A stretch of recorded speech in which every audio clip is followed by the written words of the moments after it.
హల్లెలూయా, హల్లెలూయా. మంచిది ప్రియమైన దైవ జనాంగమా, మీరందరూ మరి యానాది కాలనీలో మనం ఇలాగూ పరిచర్య జరగడం, మీరు ప్రభువుని నమ్ముకోవడం,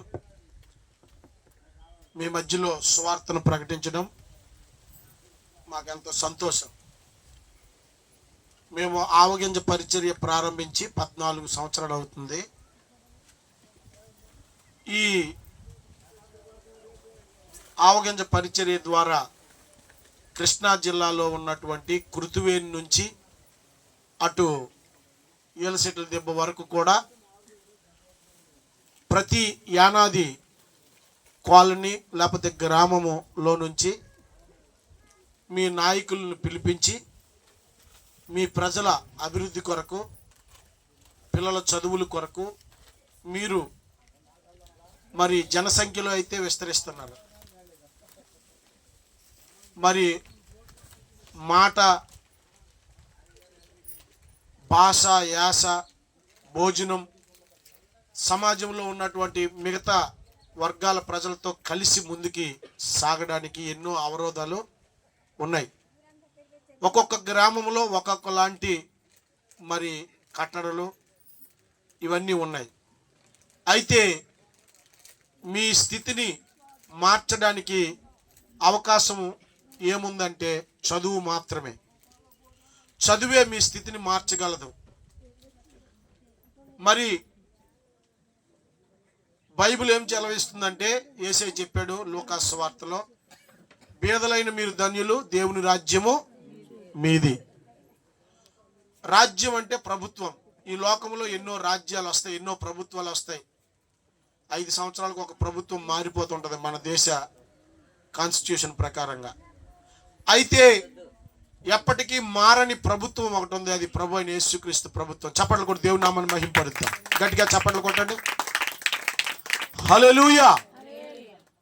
మేము రకరకాలైనటువంటి ప్రయత్నాల ద్వారా యానాది బిడ్డలకి కొరకు, మీ సంస్కృతి కొరకు, మీ సమాజ క్షేమాభివృద్ధి కొరకు, మీ డెవలప్మెంట్ కొరకు, సంక్షేమం కొరకు నా దగ్గర ఫుల్ డేటా ఉంది. సుమారుగా సముద్ర తీర ప్రాంతాల్లో నుండి అటు నెల్లూరు, కావలి, శ్రీహరికోట పరిసర ప్రాంతాల నుంచి ఇటు కృతివేణు వరకు, కృష్ణా జిల్లా వరకు మీరు వ్యాపించారు. సుమారుగా 11 లక్షల మంది యానాది బిడ్డలు ఉన్నారు. మా నాగాయలంక మండలం, కోడూరు, మరి చల్లపల్లి, అటు రేపల్లి, ఈ కృతివేణి, బందరు, ఈ పరిసర ప్రాంతాల్లో మీరు గ్రామాల్లో ఉండేది తక్కువ, మాడాడవుల్లో ఉండేది ఎక్కువ. బ్రతుకు తెరువు కొరకు మీరు మడాడివిలోకి వెళ్ళిపోతున్నారు. మీకు భూమి లేదు, నాది అని చెప్పుకోవడానికి, పండించుకోవడానికి భూమి లేదు. ఉండడానికి ఏదో రోడ్డు పక్కనో లేకపోతే కొన్ని చోట్ల ఇలాగా కమనమూలలో ఉన్నటువంటి యానాది బిడ్డలకి మిగతా యానాది బిడ్డలకి పోలిస్తే మీకు వాళ్ళకి కొన్ని వందల అడుగులు తేడా ఉంది. మా కమనమూలలో ఉన్నటువంటి యానాది బిడ్డలు చాలా మిగతా జాతులతో చదువులో కానీ, పనిలో కానీ, ఆస్తిలో కానీ, ఇల్లు కట్టుకోవడంలో కానీ, తినే ఆహారంలో కానీ, బట్టల్లోనూ కానీ, వస్తు వాహనాల్లో కానీ ప్రభు కృపను బట్టి ఇక్కడ స్వార్థ అందడం మూలన ప్రజలతో వీళ్ళు మమేకమై ఉండడం బట్టి వేటాడుతున్నప్పటికీ ప్రజలు మిగతా ప్రజ జనాంగంతో పోటీ పడుతూ బ్రతుకుతూ ఉన్నారు. అందును బట్టి దేవుని నామానికి మహిమ కలుగును గాక. హల్లెలూయా. మేము యానాది వెల్ఫేర్ అనే ఒక చిన్న కార్యక్రమాన్ని పెట్టుకొని ఆవగింజ పరిచర్య తరపు నుంచి సంవత్సరం సొర్లగొందులోన, అలాగే సంగమేశ్వరంలోన, పాతపకాల్లోన, గొల్లల మోదులోన, కమ్మనమూలలో వీళ్ళు సముద్రానికి, నీటికి కొద్దిగా దూరంగా ఉన్నారు కనుక వీళ్ళకి అంత అవసరం పడలేదు. ఆ వేటకెళ్తున్నటువంటి వారికి మేము దోమతరలు కానీ, బియ్యం కానీ, దుప్పట్లు కానీ, అలాగే మరి కొంతమందికి అయితే అనారోగ్య పరిస్థితుల్లో ఉన్నప్పుడు వాళ్ళకి పింఛన్లు రాకపోతే పింఛన్లు కానీ, మరి అధికారులతో మాట్లాడి వాళ్ళు ఇల్లు కట్టుకునే పరిస్థితుల్లో మా వంతు అక్కడ అధికారులతో మాట సాయం, వారికి అవసరం ఉంది, మీరు ఈ పని చేసి పెట్టండి అని నా వంతుగా ఇక్కడ ఈ ప్రాంతంలో కృష్ణా జిల్లాలో గుంటూరులో పరిచర్య మరి పనిచేస్తున్నటువంటి ఈ విజయబాబుతో కలిసి మిగతా యానాది బిడ్డల నాయకులతో కలిసి మేము పరిచర్య చేస్తూ ఉన్నాం. మా వంతుగా ఉడతా భక్తిగా మా శక్తి కొంచెమైనా ఎంతో కొంత యానాది బిడ్డల మీద మాకు ఆశ ఉంది. అయితే ఈరోజు నేను మీకు చెప్పాలనుకున్నది ఏంటంటే, నేను ఒక మత్స్యకార కుటుంబంలోనే పుట్టాను. మీరు కూడా యానాది బిడ్డలు ఎక్కడున్నా, కొండల్లో ఉన్నా, గుట్టల్లో ఉన్నా, అడవిలో ఉన్నా, మరి సముద్ర తీర ప్రాంతంలో ఉన్నా, నది ఒడ్డునున్నా, మీరు వేట మీద ఎక్కువ ఆధారపడతారు.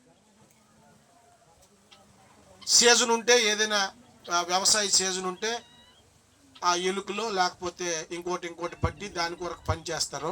మిగతా కాలం అంతా మీరు ఏం చేసేదంటే ఎక్కువ వేట మీద, కాలువల మీద, నది మీద, సముద్రపు ఒడ్డున, సింకుల్లోన మీరు వేట చేస్తారు. అయితే ప్రియమైన దేవుని బిడ్డలారా, మీ వేట మనకి,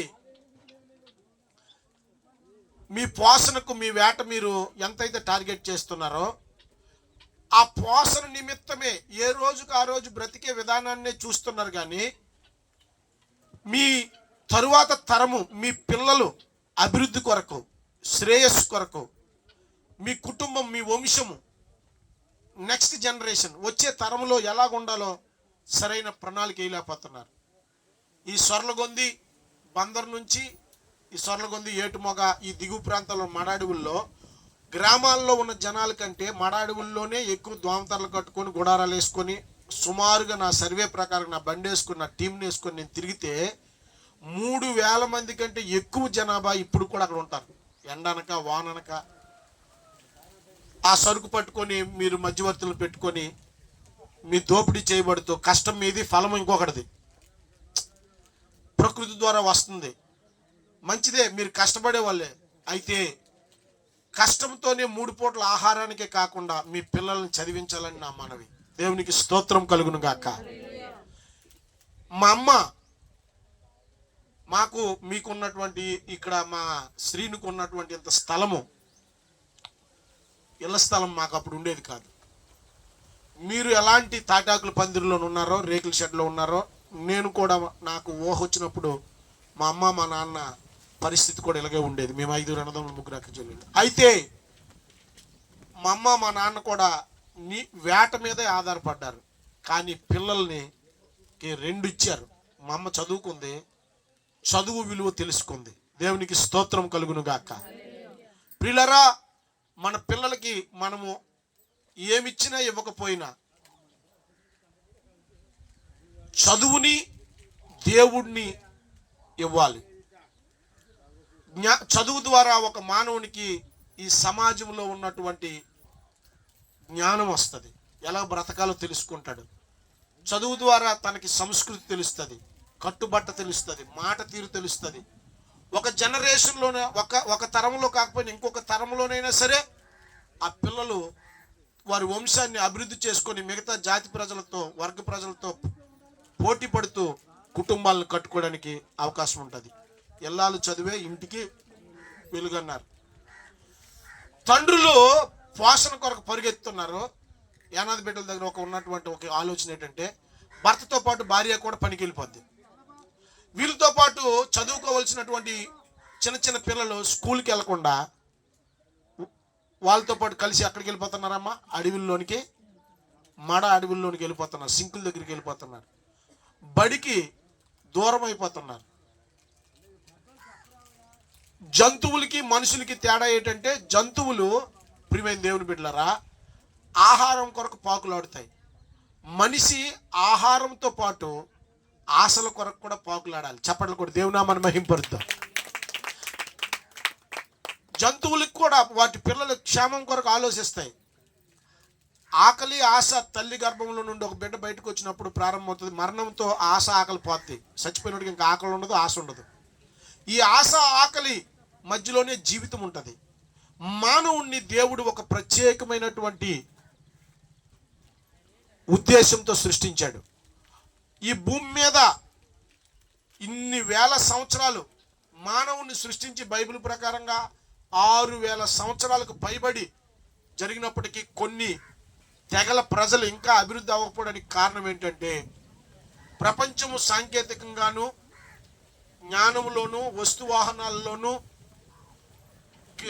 రకరకాల విషయాల్లో ఎంతో వర్ధిల్లింది. అయితే కొన్ని తెగల ప్రజలు ఇంకా సమాజంలో అణగారిన ప్రజలుగా, ఇంకా నాగరికత లేని ప్రజలుగా ఉండిపోవడానికి కారణం ఏంటంటే ప్రభుత్వం ఏదో చేస్తుంది అనుకుంటే అది బుద్ధి పొరపాటు. మానవుడు ఎవడ స్వార్థం కొరకు అలా ఉన్నారు. నేను యానాది బిడ్డలకి చెప్పేది ఏంటంటే, మనకు కూడా చెప్పేది, నా కుటుంబం నాకు చాలా ప్రాముఖ్యమైనది. నా భార్య బిడ్డలని నేను ఉన్నతంగా చూడాలనుకుంటున్నాను. ఒక కల కనాలి మీరు. మా నాన్న సింకుల్లో తిరిగాడు, మట్టి పిసికాడు, పీతలు పట్టాడు, రేయిలు పట్టాడు, సచ్చింది బ్రతికింది తిన్నాడు, ఎక్కడెక్కడికో వెళ్ళాడు, ఏదేదో చేశాడు. ఒక గుడారం అంటూ లేదు. యాత్రికులు పరదేశుల్లాగా భూమి మీద తిరిగారు. పూర్వ దినాలలాగే ఉన్నారు. కానీ నేను వచ్చినప్పుడు అలాగ ఉండకూడదు, నా తర్వాత నా బిడ్డలు అలాగ ఉండకూడదని వారికి ఒక ఇల్లు ఉండాలి, మంచి వస్తువాహనాలు ఉండాలి, సంస్కారం ఉండాలి, సంస్కృతి ఉండాలి, మంచి బట్ట తీరు ఉండాలి, మంచి మాట తీరు ఉండాలి. నా పిల్లలు వర్ధిల్లాలని ప్రతి తండ్రి తల్లి, మీరు కంకణం కట్టుకోకపోతే, మీరు ఉద్దేశించకపోతే, మీరు సిద్ధపడకపోతే ప్రియమైన దేవుని బిడ్డలారా, మీ కుటుంబాలు మారవు.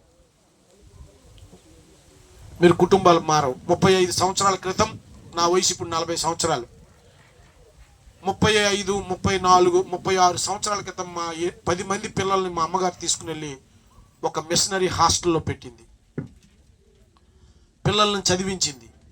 ఈరోజు మా నాన్న వేట, మా అమ్మ చేపలు కంపేసి పెంచింది. ఆ రోజు మీలాగే ఆ పీతలు పట్టుకోవడానికి ఒక రింగో, పీతలు గొంట్లో నుండి తీయడానికి ఒక దాన్ని ఏమంటారండి, కుంటో, లేకపోతే ఇంకోటి ఏదో ఇచ్చుంటే ఈరోజు మేము ఇలా ఉండేవాళ్ళం కాదు. మా ఇంట్లో ఈరోజు మిలిటరీ వాళ్ళు, పోలీసు వాళ్ళు, పాస్టర్ గారు, డాక్టర్ గారు, ఇంజనీర్లు ఉండడానికి కారణం ఏంటంటే, ప్రియమైన దేవుని బిడ్డలారా, మా అమ్మ మాకు చదివించింది.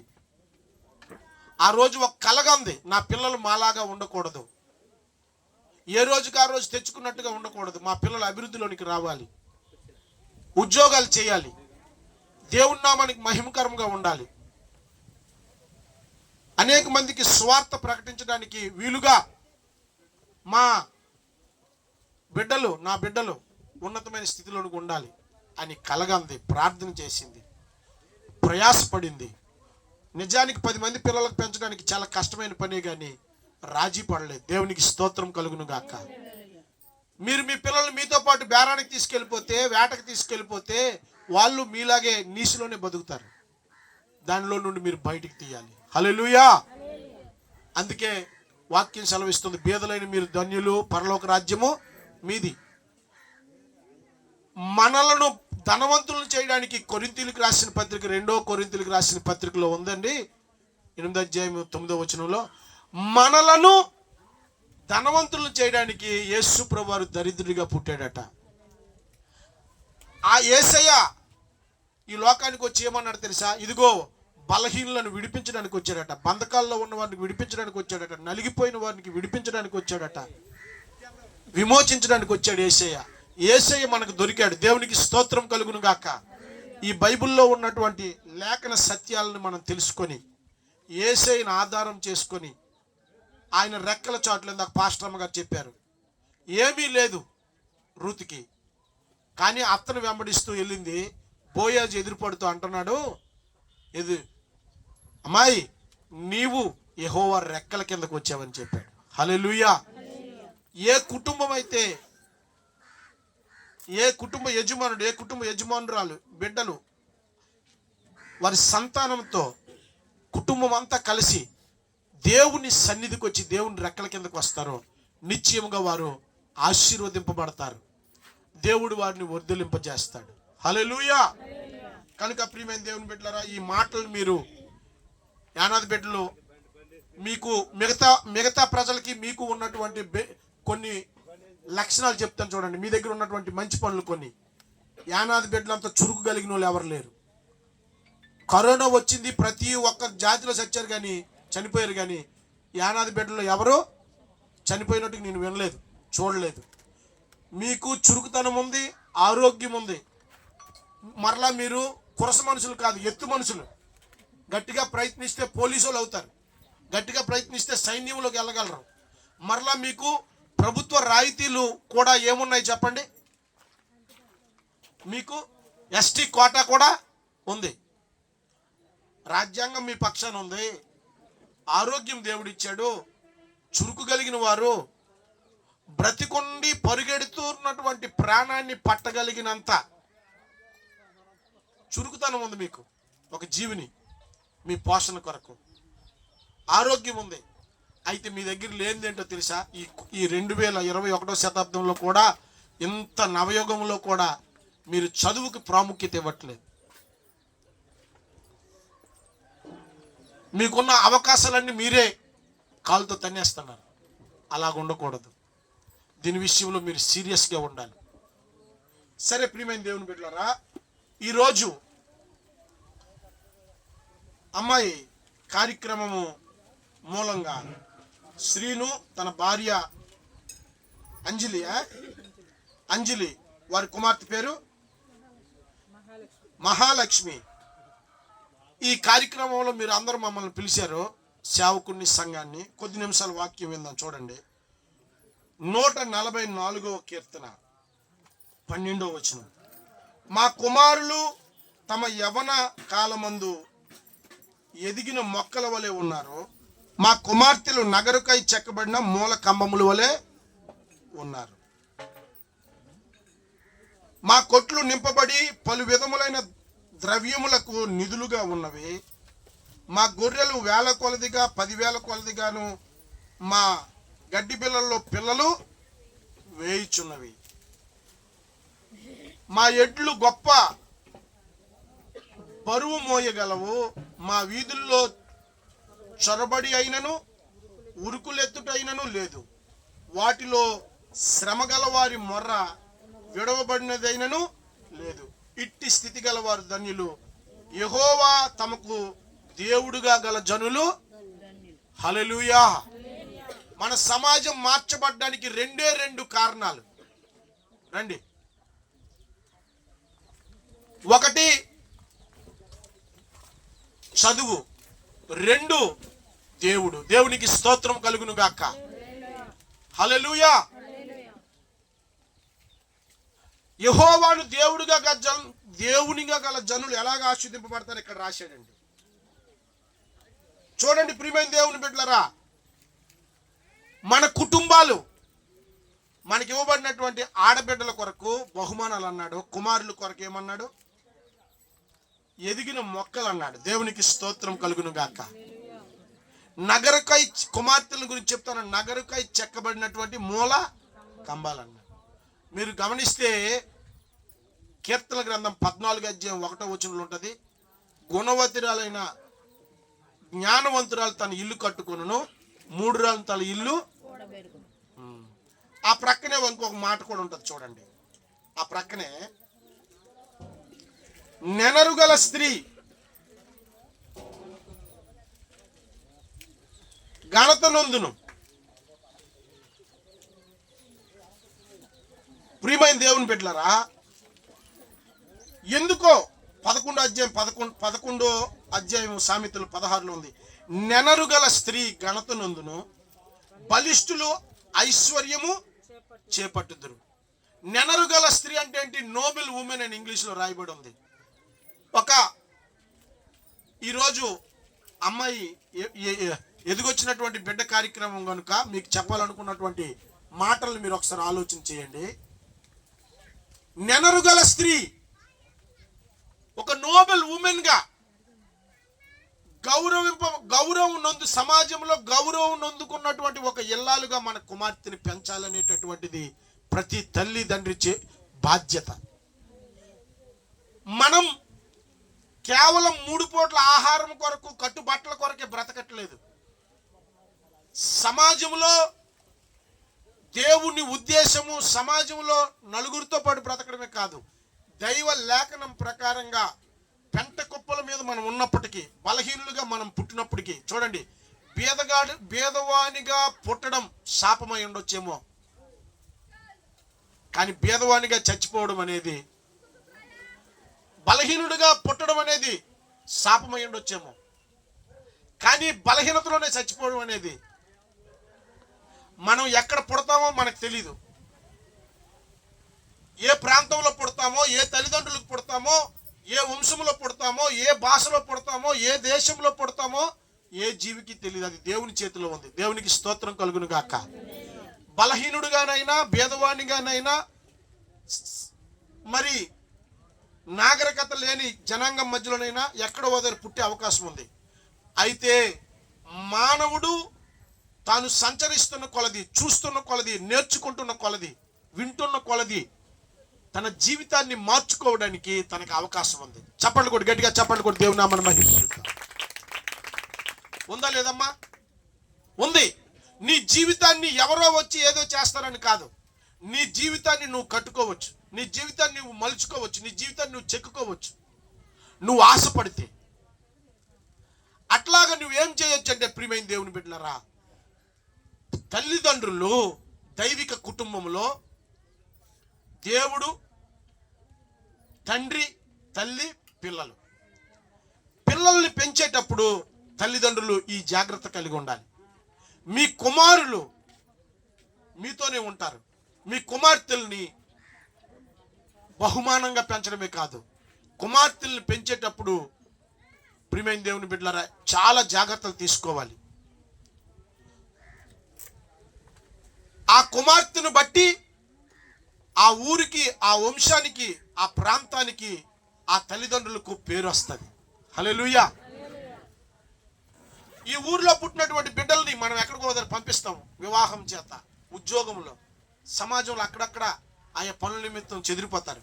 కానీ వీరి మాటలు, వీరి సంస్కృతి, వీరి భాష, వీరి యాస, వీళ్ళ నడక, వీటన్నిటిని బట్టి ఎవరి పాపరా ఈ పాప అని అంటారు. ప్రియమైన దేవుని బిడ్డలారా, అందం, సోకు, సొగసు ఎంతో కాలం ఉండదు, క్యారెక్టర్ శాశ్వతం ఉంటుంది. దేవునికి స్తోత్రం కలుగును గాక. గుణం, చాలా మందికి జ్ఞానం ఉంది కానీ గుణం లేదు. వస్తువాహనాలు ఉన్నాయి కానీ వారికి సంస్కారం లేదు, విచ్చలవిడితనం, గౌరవం ఉండదు సమాజంలో. ఈ మధ్యాహ్న కాల సమయంలో కొద్ది మాటలు మీకు ఏం చెప్తున్నానంటే, మీ పిల్లలని ఘనత వహించే బిడ్డలుగా మీరు సిద్ధపరచడానికి ఇక్కడ రాస్తూ రెండో మాట అంటున్నాడండి, బలిష్ఠులైన వారు ఐశ్వర్యం సంపాదించుకుందరు. దేవునికి స్తోత్రం. ఏంటి బలిష్టత? జ్ఞానములో బలిష్టత, ఆరోగ్యములో బలిష్టత, ఆర్థికంగా బలిష్టత, గుణములో బలిష్టత, సంస్కారములో బలిష్టత, మాట తీరులో బలిష్టత, అందరినీ కలుపుకొని వెళ్ళడంలో బలిష్టత, సమాజం ఎడల, దేవుని ఎడల, భవిష్యత్తు ఎడల, చరిత్ర ఎడల ఒక అవగాహన కలిగి ఉండడంలో బలిష్టత. దేవునికి స్తోత్రం కలుగును గాక. అంటే those who are strong can achieve, బలవంతులు ఏమైనా సంపాదించగలరు. దేవునికి స్తోత్రం కలుగును గాక. బలం ఎన్ని రకాలమ్మా? బుద్ధి బలం, ఖండ బలం, ఆరోగ్య బలం, ధన బలం, సామాజిక బలం, పార్టీ బలం, దైవ బలం, ఇలాగా రకరకాల బలాలు ఉన్నాయి. మన పిల్లల్ని మనం బలిష్ఠులుగా తయారు చేయాలి. పుట్టిన బిడ్డని మనము సరిగ్గా పౌష్టిక ఆహారాలు ఇవ్వకపోతే వాడు మరుగుజ్జి అయిపోతాడు, ఎదగడం. ఆ పిల్లోడిని చూసి మనం ఎంత బాధపడతాం, వేదన చెందిపోతాం. నిజమా కాదా?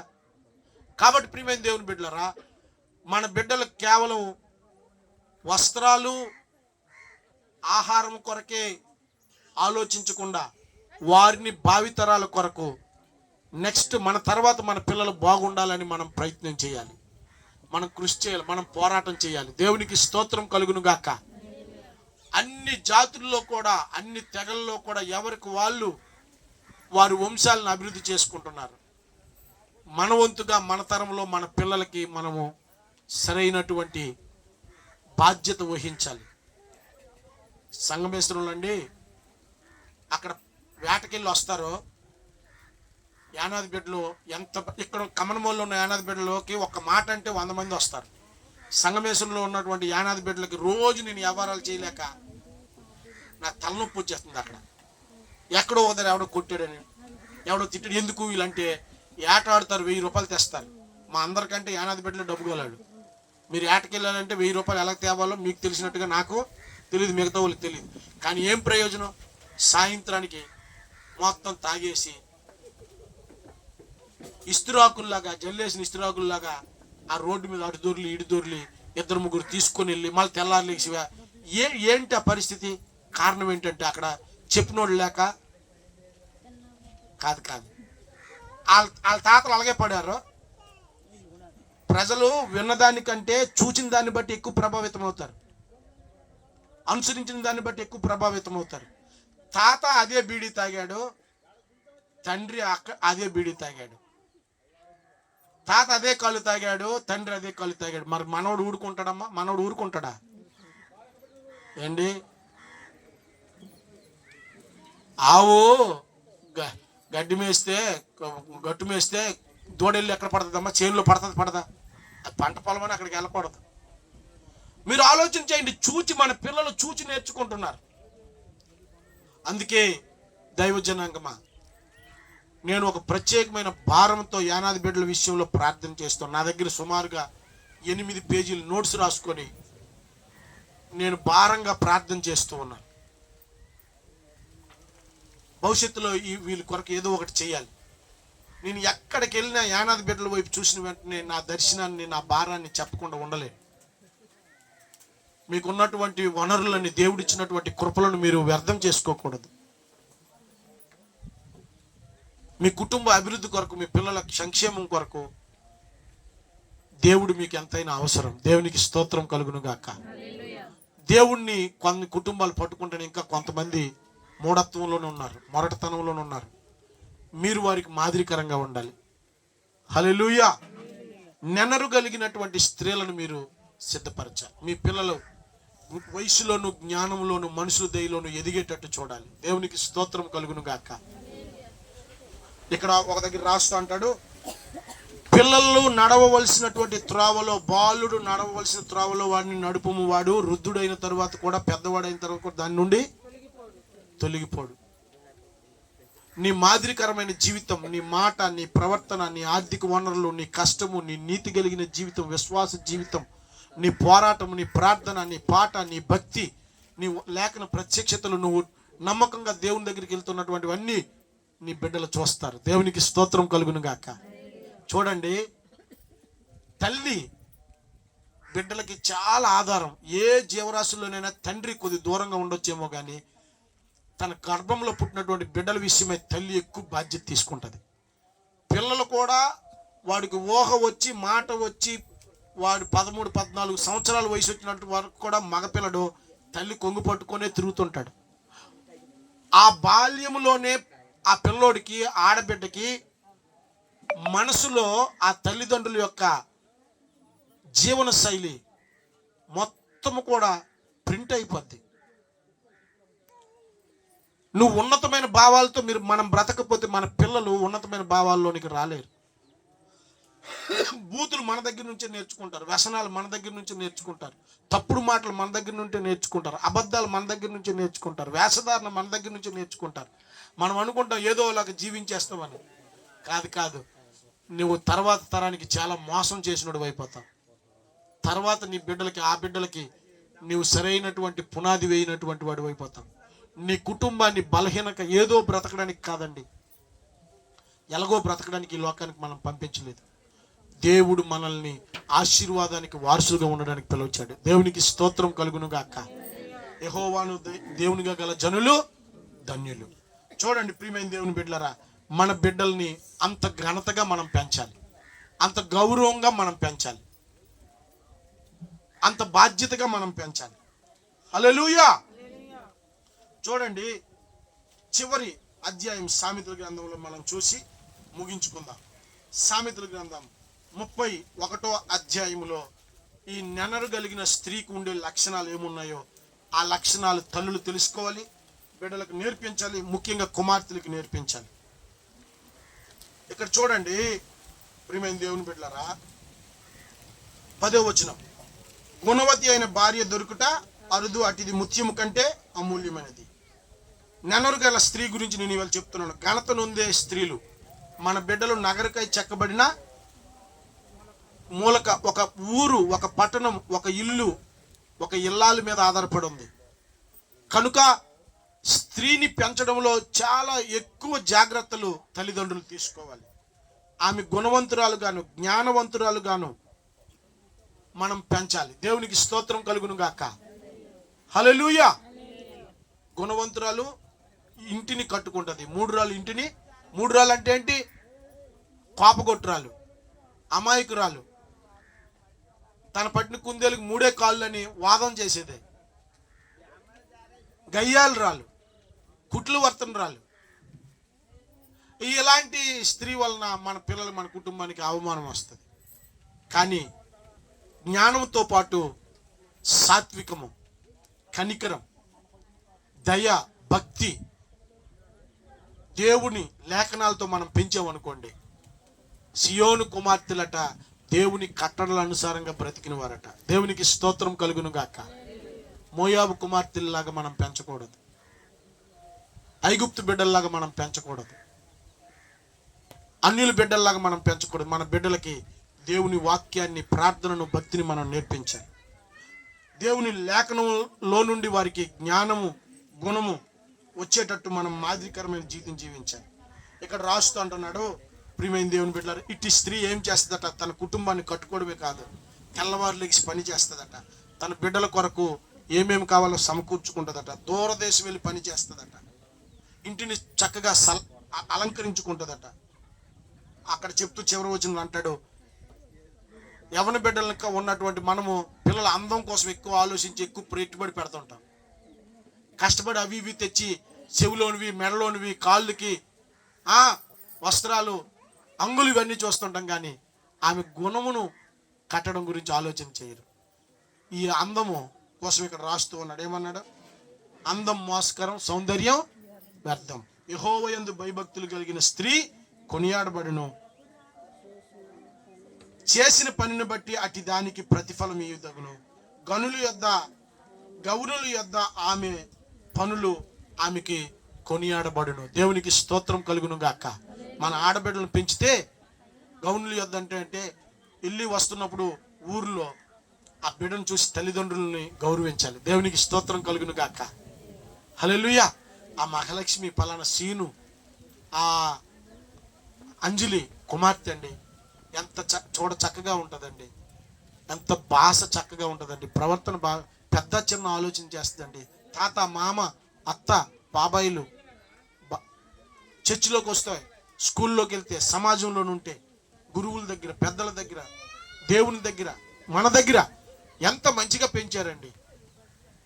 ఏమండి వినండి, చదువు స్కూల్లో వస్తుంది, సంస్కారం ఇంటి దగ్గర వస్తుంది, భక్తి గుడిలో వస్తుంది. ఈ భక్తి, చదువు, సంస్కారం 3 కలిపి గవిని యొద్ద అంటే ఏంటి? సమాజంలో ఏది మనం పాట నేర్చుకున్నా, ప్రార్థన నేర్చుకున్నా, ఒక పద్యం నేర్చుకున్నా, దానికి పెర్ఫార్మెన్స్ చేసే ఒక స్టేజ్ ఉంటుంది కదా. నువ్వు నేర్చుకున్న చదువు, నువ్వు పొందుకున్నటువంటి భక్తి, నువ్వు వెంబడిస్తూ నేర్చుకున్నటువంటి, అలవర్చుకున్నటువంటి సంస్కారం సమాజంలో నువ్వు ప్రదర్శించాలి.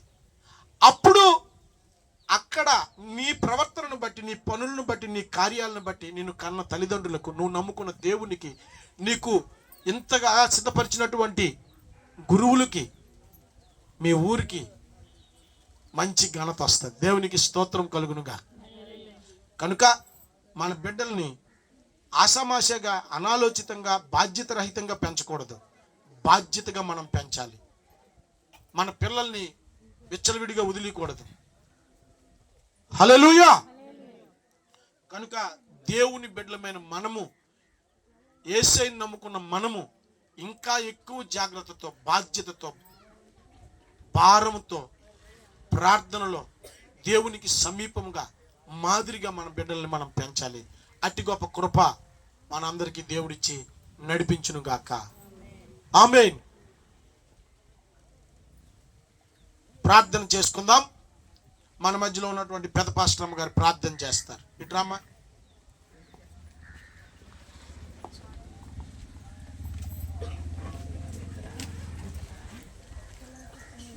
రా వస్తే చెప్పలేదు.